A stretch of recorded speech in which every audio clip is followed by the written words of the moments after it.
Hey y'all, good morning. This is Colin from the Life of Logos podcast, and we're coming at you this morning with a morning Bible study. So, let's get right into it. I am trying to do some really big stuff in the world. In essence, what it looks like at the end, if you haven't seen earlier videos, it looks a lot like Disney in terms of parks and like hospitality and all of those things. I'm not sure about cruise lines, but there's an entertainment branch that does do movies, productions, content creation. Really, the celebration of culture, which I used to think was exclusively an American thing, and it would create an environment in which all of the workers are in a place where they can be safe, protected, they can express their own imagination, and they'll have enough rest to be able to live life well. I don't think we're doing that right now in America. I really don't. I think by and large we are doing some pretty insane things as far as wealth gap disparity and running our people ragged. But that's my opinion.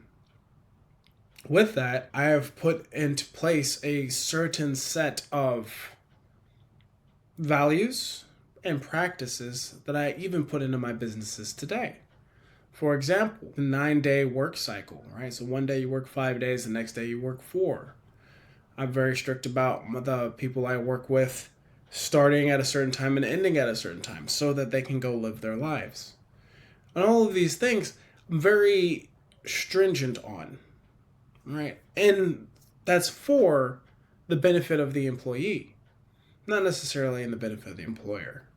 And naturally, we would all think that doing business, you want to get the most out of your people all the time because that lines your pocket more. And I have two problems with that. The first of which is, to what end? Is that what you want? Is that good? Or is that helping you compete against other companies? What is the end of going into business with all of these practices that we have today? And by and large, what I've found is that most of the time, the things that we consider competition against other companies is really just who's going to line their own pocket the most. And I'm not for that. And I'm very much willing to take a cut on my own pay to ensure that my people are in a position in which they can do the best that they can do. Right? And that means not running them ragged. For example, it makes no sense to me that 100 years ago, a CEO of a company would make 20 times that which the lowest employee makes. And now, that number, the CEO will now make 300 to 500 to even 1,000 times that which the lowest employee makes. All the while running that employee ragged so that this other person can have a lifestyle. To me, that's incongruent. And it makes no sense to me that we would so willingly run those people so cat raggedy, all the while we don't really need all of that money. Let's be honest, all right? If I were to make this park and it had the roller coasters, it had the museums, there was a sports stadium, there was an opera place, there was a place where everybody can gather at the end of the night to do the whole projections on the castle slash drone slash fireworks thing. People were making music everywhere. People were dancing and singing, and the entire environment was a place of joy where people were protected, where everybody's needs were met, and everything made sense. Why do I then, in addition to all of that, need millions of dollars that I literally cannot spend? To me, that doesn't make sense, right? It seems like we're pursuing all of these things on autopilot without actually getting into the framework of why do I want this? You ever thought about it? Elon Musk, right? You know, hate him, whatever. If the man has $50 billion, which I think is a low ball, I'm pretty sure he's in the hundreds at this point. If he has $100 billion, what are you gonna do with $100 billion? What are you going to do? You could vacation for the rest of your life in the most high-end places across the world, and guess what? You still wouldn't run out of money. Do you want to eat the finest caviar on the planet over and over again for the rest of your life? The man's like in his 60s, I think. What are you going to do with that? What benefit does that have?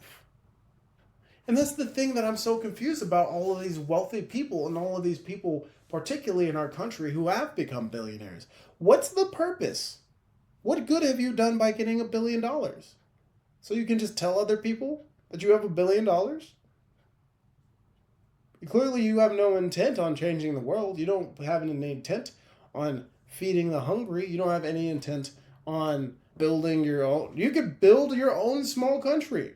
The man has more money than many countries in this world. To what end? And when I say that, I think I am one of the people who's fortunate enough to have an end in mind. I just want a place. I want a place where people can be safe, fed, protected. They can live in peace as humans without being run to shreds simply because someone else wants them to. I believe in humanity. And though humanity is absolutely wild at a lot of points, I think a lot of that comes from not knowing what you're chasing. I can see what I'm chasing every day. And I consider that a blessing in and of itself. I can see the things that we are going to do. I can see the people that we're going to help. I can see the systems that we create. And the system itself will be self-propelling. Why do I need $1 billion? Honestly, if I had maybe $5 billion total, we could build the entire enterprise. If you gave me 10, maybe, we'd be able to do that even more in different locations so different people can also be protected. I'm trying to build heaven on earth. Really, that's kind of it, truthfully. Our Father who art in heaven, hallowed be thy name. Thy kingdom come, thy will be done, on earth as it is in heaven. I'm not saying I've seen heaven. But I don't believe that heaven is a place where you go. I believe heaven is a place where you are. And I do believe that you can create that on a place like earth with broken people, with people who do fall short, and people who do strive aimlessly for things like wealth or riches or glory or fame. Any of those things. I do believe heaven is possible. And I think the only way to get there is through the radical belief in Jesus. And that's not necessarily to say Christianity, because I fear, unfortunately, Christianity has been politicized to a political party in a lot of ways. And the church that is supposed to have God as its Lord and Savior has become subject to the wills of one party or another. That's my opinion. Shoot me for it. Which I'm sure somebody will. I'm going to create a lot of enemies on this road to creating this place. A lot of enemies. And honestly, that's terrifying. So here I am, back in the present, on this juxtaposition of, I believe that this can happen, and I don't. Because a place like this has never been created on this planet. But hell has. Hell has been made on this planet a multitude of times over. And unfortunately, I'm afraid that we're going to go back into doing just that. But I think that if God is willing, He will make this happen. And I don't only believe that. I believe it will happen in a way that I can see it, or at least see the beginnings of it. And they're going to call me crazy. They're going to try to paint me as a monster or slander my name in the pursuit of this thing. And let them. As long as it gets done, I'm not the one that necessarily has to be the one doing it. But I believe that's possible. I believe what once was this amazing place is possible. I think it gets choked out by various vices. Thus, why we need people who are going to commit themselves to the pursuit of love above all else. And I'm not talking about erotic love, I'm talking about real love. And oftentimes that love comes at the cost of getting paid 100,000 times more than your lowest employee. And sometimes that love comes at the cost of being the person who takes the spotlight, or being the person who lives this life of absolute comfort and amenities, or drowning yourself in whatever various substance you use to escape reality, or being jealous of other people along the way. There's millions of ways that you can get choked out from this dream before we even get to actually getting killed. We haven't even got to the Bible study yet. Let me get into it. This is the passage that I clearly needed to read. It is from Psalms 37. He will not forsake his saints, of David. And it reads, "Fret not yourself because of evildoers. Be not envious of wrongdoers, for they will soon fade like the grass and wither like the green herb. Trust in the Lord and do good. Dwell in the land and befriend faithfulness. Delight yourself in the Lord, and he will give you the desires of your heart. Commit your way to the Lord. Trust in him, and he will act. And he will bring forth your righteousness as the light, and your justice as the noonday. Be still before the Lord and wait patiently for him. Fret not yourself over the one who prospers in his way, over the man who carries out evil devices. Refrain from anger and forsake wrath. Fret not yourself, it tends only to do evil. For the evildoer shall be cut off, and those who wait for the Lord shall inherit the land. In just a little while the wicked will be no more. Though you look carefully at his place, he will not be there. But the meek shall inherit the land and delight themselves, and the meek will inherit the land and delight themselves in abundant peace. The wicked plots against the righteous and gnashes his teeth at him. But the Lord laughs at the wicked, for he sees that his day is coming. The wicked draw the sword and bend their bows, and bring down the poor and needy, to slay those whose way is upright. For the sword shall enter their own heart, and their bows shall be broken. Better is the little that the righteous has than the abundance of many wicked. For the arms of the wicked shall be broken, but the Lord upholds the righteous. The Lord knows the days of the blameless, and their heritage will remain forever. They are not put to shame in evil times, but the days of famine they have abundance. But the wicked will perish, and the enemies of the Lord are like the glory of the pastures. They vanish like smoke, they vanish away. The wicked borrows, but does not pay back, but the righteous is generous and gives. For the blessed by the Lord shall inherit the land, and those cursed by him shall be cut off. The steps of a man are established by the Lord, when he delights in his way.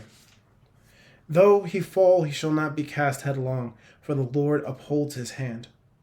I have been young, and now am old, and yet I have not seen the righteous forsaken, or his children begging for bread. He is ever lending generously, and his children become a blessing.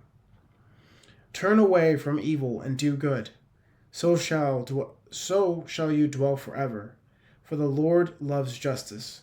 He will not forsake his saints, for they are preserved forever. But the children of the wicked shall be cut off. The righteous shall inherit the land and dwell upon it forever. The mouth of the righteous utters wisdom, and his tongue speaks justice. The law of his God is in his heart, and his steps do not slip. The wicked watches for the righteous, and seeks to put him to death. The Lord will not abandon him to his power, or let him be condemned when he is brought to trial. Wait for the Lord and keep his way, and he will exalt you to inherit the land. You will look on when the wicked are cut off. I have seen a wicked, ruthless man spreading himself like a green laurel tree. But he passed away, and behold, he is no more. Though I sought him, he could not be found. Mark the blameless and behold the upright. For there is a future for the man of peace. But his transgressors shall be altogether destroyed. The future of the wicked shall be cut off, and the salvation of the righteous is from the Lord. He is their strength in their time of trouble. The Lord helps them and delivers them, and he delivers them from the wicked and saves them because they take refuge in them. Not a short passage, but a good one.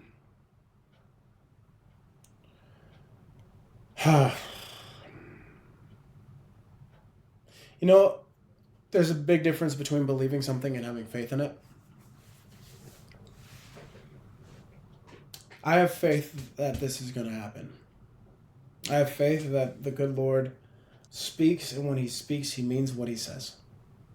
But doggone it, do I have trouble believing it. Now, when we do these podcasts and we speak to you all, understand, I'm not coming from a place of authority or superiority. I'm not that guy who's like, I'm a great Christian, you should follow me. It's not me at all. I'm the man who says, this is what I have gained and I've understood from the teachings of the Lord through the Holy Scriptures. And based upon what I am reading and who he says he is, I think I should do this, or I think I should do that. And I, Colin, believe that the Lord has called me to create this place for all of the people, and all of the people that we can bring into that place. And when I believe that the Lord gave me this vision, because I do believe it came to me all at once in this vision, I was so mad because I didn't believe that God would make it happen. Subsequently, I've been, if I'm wrong, then I gain, if I pursue what he's telling me and I am wrong and it doesn't work, then I'm exactly where I am now. However, if I do pursue him and it does work, then this place is going to be amazing. We're all going to be able to bring our people there. The promised land. I believe it.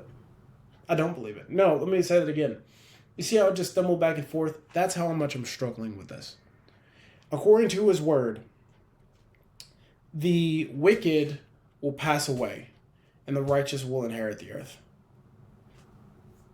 They will inherit this place, and the Lord will look after them as this goes, according to this. Do I believe it? I want to. God help my unbelief, because I want to. But just because I don't believe it doesn't mean I won't act in it. And that happens every single day when I get on my calls with my team. That happens every day when I tell them that we're going to do it this way, or I'm going to give them more than they think they should deserve. I'm going to give it to them because I believe that it's such a nuance of language. I don't believe it, but I'm going to act in faith on it in hopes that he is going to show up faithfully, because he's faithful even when I'm not. He's faithful to show up even when I don't believe it. He's true to his word even when I can't conceive it. That rhymed. And you know what? Acting in faith is all we have. The choices that you have is to act in faith or to not. If you choose not to, you'll never get there. If you choose to, though you may have doubts and disbelief, he will show up to make his word clear. That was 20 minutes of going back and forth.